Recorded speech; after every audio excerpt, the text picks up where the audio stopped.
Praise the lord. మన ప్రభువును రక్షకుడైన యేసుక్రీస్తు అతి పరిశుద్ధ నామానికి మహిమ ప్రభావములు కలుగునుగాక.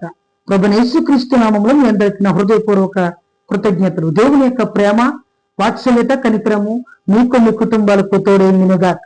మంచిది పిల్లరా, ఈ సాయంకాలపు దినమున పరిశుద్ధాత్మ దేవుడు మనందరితో మాట్లాడునుగాక. కీర్తన గ్రంథము 119వ కీర్తన 50వ చరణం. నీ వాక్యము నన్ను బ్రతికించి ఉన్నది, నా బాధలో ఇదే నాకు నెమ్మది కలిగించుచున్నది. దేవునికి స్తోత్రం. ఈ వాక్యం ఉంటున్న ప్రియ దేవుని జనాంగమా, వాక్యమైన యేసుక్రీస్తు ప్రభు వారు మనతో మాట్లాడుతున్నారు. దేవుని యొక్క వాక్యము మనిషిని బ్రతికిస్తుందని, దేవుని యొక్క వాక్యము బాధల్లో ఉన్న వారిని ఆదరిస్తుందని,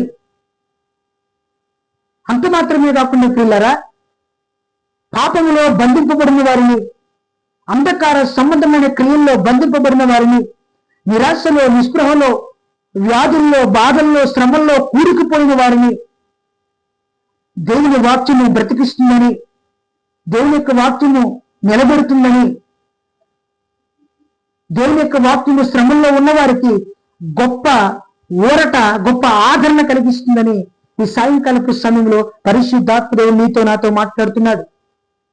దేవుని యొక్క వాక్యము మూడుబారిన జీవితాన్ని చిగురింపజేస్తున్నది. ప్రియులారా, ఏ మనిషి మాటల్లో కూడా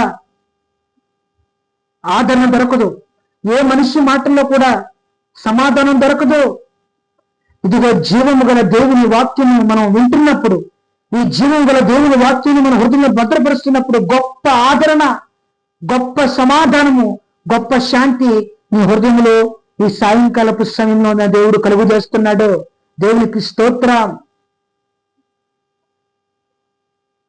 యేసుక్రీస్తు ప్రభువారు పిల్లరా 40 రాత్రులు 40 పగళ్ళు ఉపవాసం ఉన్నప్పుడు, ఆ 40 రాత్రులు 40 పగళ్ళు ఉపవాసం ముగించినప్పుడు, యేసు ప్రభు వారికి ఆకలి వేసినప్పుడు సాతాను వచ్చి, నువ్వు దేవుని కుమారుడవైతే ఈ రాళ్ళు రొట్టెలగినట్లు ఆజ్ఞాపించుకో అని ప్రభుతో మాట్లాడినప్పుడు, అప్పుడు యేసుక్రీస్తు ప్రభు వారు అంటారు, పిల్లరా, సాతానా, మనిషి రొట్టె వలన బ్రతకడు, దేవుని నోటి నుండి వచ్చి ప్రతి మాట ద్వారా మనిషి బ్రతకగలడు, జీవించగలడని ప్రభు వారు సెలవిచ్చారు. నిజమే పిల్లరా, దేవుని వాక్యం ఈ రోజును కూడా మనుషులను బ్రతికిస్తున్నది. పడిపోయిన, చెడిపోయిన, కూలిపోయిన కుటుంబాలను దేవుని వాక్యం ఈ రోజుకు కూడా కడుతున్నది. దేవునికి స్తోత్రం. దేవుని వాక్యానికి, దేవుని యొక్క